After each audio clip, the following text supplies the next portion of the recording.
Hello everyone, ये question JEE main 2025 का है जो 29 जनवरी को शिफ्ट 1 में पूछा गया था। क्वेश्चन कह रहा है कि f एक ट्वाइस डिफरेंशियल फंक्शन है और यहाँ पे डिफाइन किया गया है कि integration from 0 to 1 f lambda X D lambda ये बराबर होगा ए एफ एक्स के। ठीक है, और यहाँ पे कुछ कंडीशन दिया हुआ है तो कह रहा है वैल्यू निकालो 16 माइनस एफ डैश 1/16 का। ठीक है, तो सॉल्व करें। देखो जो दिया हुआ यहाँ पे इसको यहाँ पे उतारें तो दिया हुआ है 0 to 1 F of lambda X D lambda is equal to A F X, है ना। अब क्या करते हैं, लेफ्ट हैंड साइड जो दिया हुआ है इसमें लैम्डा एक्स को हम लोग मान लेते हैं टी। ठीक है, तो यहाँ पे क्या आ जाएगा, यहाँ पे आ जाएगा X D lambda is equal to D T. तो यहाँ से डी लैम्डा आ गया 1/x dt। ठीक है, एक सेकेंड, हाँ ठीक है। अब यहाँ पे सबको इसको पुट करते हैं तो क्या आ गया, देखो जब जीरो लेंगे लैम्डा की जगह पे तो टी का लिमिट जीरो हुआ, और जब 1 लेंगे तो यहाँ पे एक्स हुआ, एंड यहाँ पे आ गया एफ टी, और देखो 1/x है ना, डी टी के साथ आएगा यहाँ बाहर 1/x, this is equal to A F X. कोई दिक्कत नहीं, है ना। अब x को इधर भेजते हैं, जब x को राइट हैंड साइड भेजें तो क्या आ जाएगा हम लोग का, एक सेकेंड, ठीक है। यहाँ पे क्या आ गया हम लोग का कि integration from 0 to x F T D T is equal to A times X F X, है ना। चलो अब इसको डिफ्रेंशिएट करते हैं। जब डिफ्रेंशिएट किए तो लेफ्ट हैंड साइड में क्या हो गया, यहाँ पे हो गया एफ एक्स, तो जाता है ना, न्यूटन लेबनीज रूल लगा रहे हैं तो यहाँ पे, और राइट हैंड साइड में आ गया ए कांस्टेंट तो बाहर, एक्स एज इट इज, तो एफ एक्स का differentiation F dash x plus इस बार ए एफ एक्स को यहाँ पे एज इट इज रखते हैं, एक्स का डिफ्रेंशिएशन 1 हो गया तो यही रह जाएगा। ठीक है ना। चलो ठीक है, अब यहाँ पे अगर इसको क्या करें, एफ एक्स दिया हुआ है तो एफ एक्स वाले को एक तरफ करते हैं और एफ एक्स वाले को एक तरफ करते हैं। ठीक है ना, तो यहाँ से क्या करते हैं, ये एफ एक्स को इधर ले आते हैं तो एफ एक्स आ गया यहाँ पे, फिर minus A F X is equal to यहाँ पे A X F dash X हो गया, और यहाँ पे अगर एफ एक्स कॉमन लिए तो यहाँ पे हुआ 1 minus A is equal to A X F dash X, है ना। यहाँ पे ये हो गया। चलो अब यहाँ पे क्या है, तो एफ डैश एक्स इधर है और इसमें क्या करते हैं, एफ एक्स से डिवाइड करते हैं तो इधर क्या आ गया 1 माइनस ए, और डिवाइड यहाँ पे आ जाएगा डिवीजन में 1 ए बाई एक्स आ गया, ए बाई एक्स आ गया, है ना। अब दोनों तरफ इंटीग्रेट करते हैं। ठीक है, दोनों तरफ हम लोग यहाँ पे इंटीग्रेट करते हैं एक्स के रिस्पेक्ट में। तो जब एक्स के रिस्पेक्ट में इंटीग्रेट किए तो इधर क्या आ गया, लेफ्ट हैंड साइड में देखिए लॉग एफ एक्स आ गया। समझ में आ रहा है ना, नीचे का डिफरेंशिएशन ऊपर है, नीचे का डिफरेंशिएशन ऊपर रहता है तो लॉग एफ एक्स हो गया, log mod of F X is equal to, देखिए यहाँ पे 1 minus A by A constant बाहर हो गया और 1 बाई एक्स का इंटीग्रेशन है तो यहाँ पे भी लॉग एक्स आ गया, यहाँ पे भी लॉग एक्स आ गया। ठीक है, और यहाँ पे आर्बिट्री कांस्टेंट सी ले रहे हैं। एक सेकेंड, यहाँ पे कांस्टेंट टर्म तो छूट गया, इसको भी लिखना होगा ना कांस्टेंट टर्म को। यहाँ पे जो 1 माइनस ए बाई ए को बाहर किए थे इसको भी लिखना होगा, और साथ में आएगा लॉग एक्स प्लस सी। ठीक है, अब यहाँ पे एक कंडीशन लगाते हैं। देखिए इसको ना सी लेने से अच्छा है कि लॉग सी इसको भी ले लेते हैं।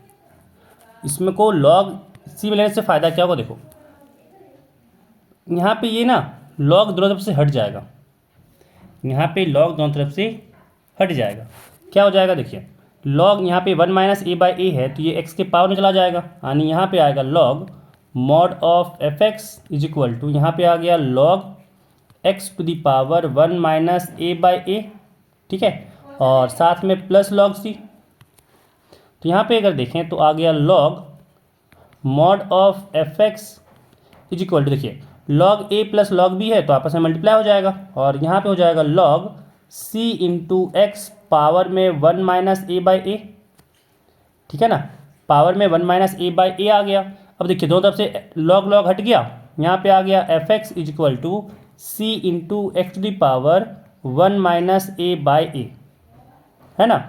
अब देखो यहाँ पे दिया हुआ है दो कंडीशन, एक F1 इक्वल टू 1 दिया हुआ है और F16 इक्वल टू 1/8 दिया हुआ है। दोनों कंडीशन यहाँ लगाते हैं। कंडीशन क्या हुआ था, क्या क्या दिया हुआ था, एक दिया हुआ था F1 इक्वल टू 1 दिया हुआ था और एक दिया हुआ था F16 इक्वल टू 1/8। ठीक है, अब यहाँ पे जो fx आया उसमें लगाते हैं। fx हम लोग का आया है, fx हम लोग का यहाँ पे आया है, यहाँ पे हम लोग का fx आया है c इंटू एक्स पावर में 1 माइनस ए बाई ए। अब पुट करते हैं, जब यहाँ पे ये वाला कंडीशन लगाएं fx equal to F1 equal to 1 वाला, तो F1 यहाँ पे जब पुट किए तो c इंटू 1 के पावर में 1 माइनस ए बाई ए आया। तो यहाँ पे F1 तो 1 है और यहाँ पे c आ गया 1, क्योंकि 1 के पावर में कोई भी नंबर से पावर करें तो 1 ही आएगा, तो c यहाँ पे आ गया 1। ठीक है, अब चलो यहाँ पे पुट करो, क्या आ जाएगा। अब लगाना यहाँ पे F16 वाला है। ठीक है, तो यहाँ से क्या आ गया, लेफ्ट हैंड साइड में यहाँ पे जब पुट किए हम लोग x के जगह पे 16, तो F16 इक्वल टू c तो 1 है, x के पावर x की जगह पे यहाँ पे हो गया 16, यहाँ पे आ गया 16 power 1 minus A by A, 1 minus A by A आ गया। और लेफ्ट हैंड साइड में क्या दिया हुआ है, F16 1/8 दिया हुआ है, यहाँ पे हो गया 1/8 is equal to 16 power 1 minus A by A हो गया, है ना। यहाँ पे ये आ गया। अब यहाँ से क्या आ गया, देखिए यहाँ पे अगर देखें तो ये 2 के पावर में -3 है ना। और इधर देखें तो 2 के पावर में ये 16 को 4 लिख सकते हैं और पावर का पावर मल्टीप्लाई हो जाएगा, यानी पावर में आ गया 2 power 1 minus A by A. अब पावर तो जब बेस सेम तो पावर भी सेम, यहाँ से आ गया -3 is equal to 4 times 1 minus A by A, है ना।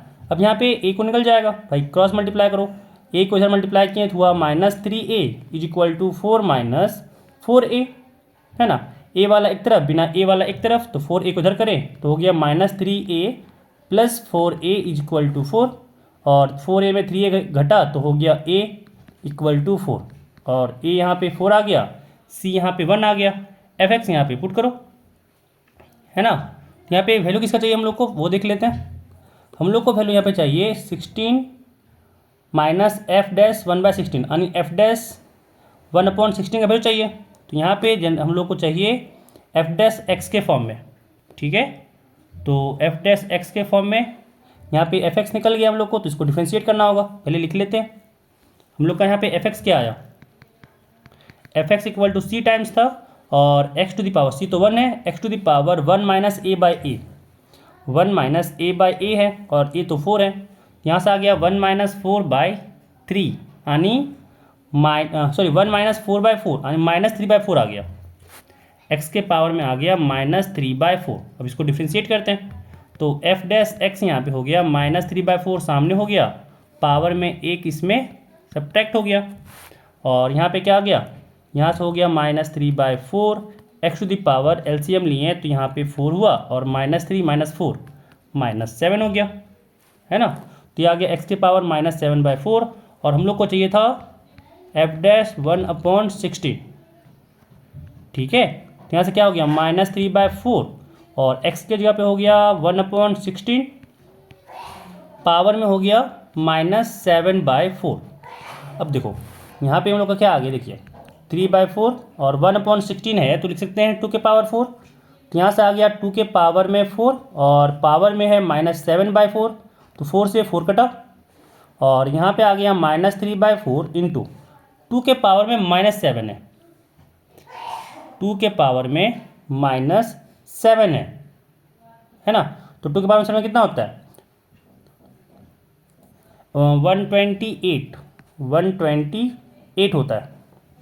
ठीक है, यहाँ पे आ गया 128, एक सेकेंड, 2 के पावर -4 हुआ, सॉरी ये 2 के पावर -4 था ना, क्योंकि देखिए 1/16 था तो ये -4 होगा, सॉरी, तो माइनस माइनस कट गया और 2 के पावर 7 आया, और 2 के पावर 7 होता है 2 4 8 16 32 64 128, हाँ सही है 128 हुआ, 4 से ये कटा, है ना, 4 से ये कटा 3 और 2 32 में, यानी यहाँ पे आ गया ये 96।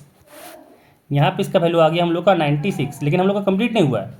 अभी हम लोग को चाहिए क्या था 16 माइनस दिस, 16 माइनस दिस चाहिए था हम लोग को। तो यहाँ पे कितना आया, यहाँ पे हम लोग का ये माइनस के साथ चला था तो माइनस 96 आया, और हम लोग को चाहिए था 16 माइनस ऑफ माइनस 96, यानी 16 प्लस 96 हुआ, और यहाँ से आ गया 112, और हम लोग का जो वैल्यू चाहिए था वो हो गया 112।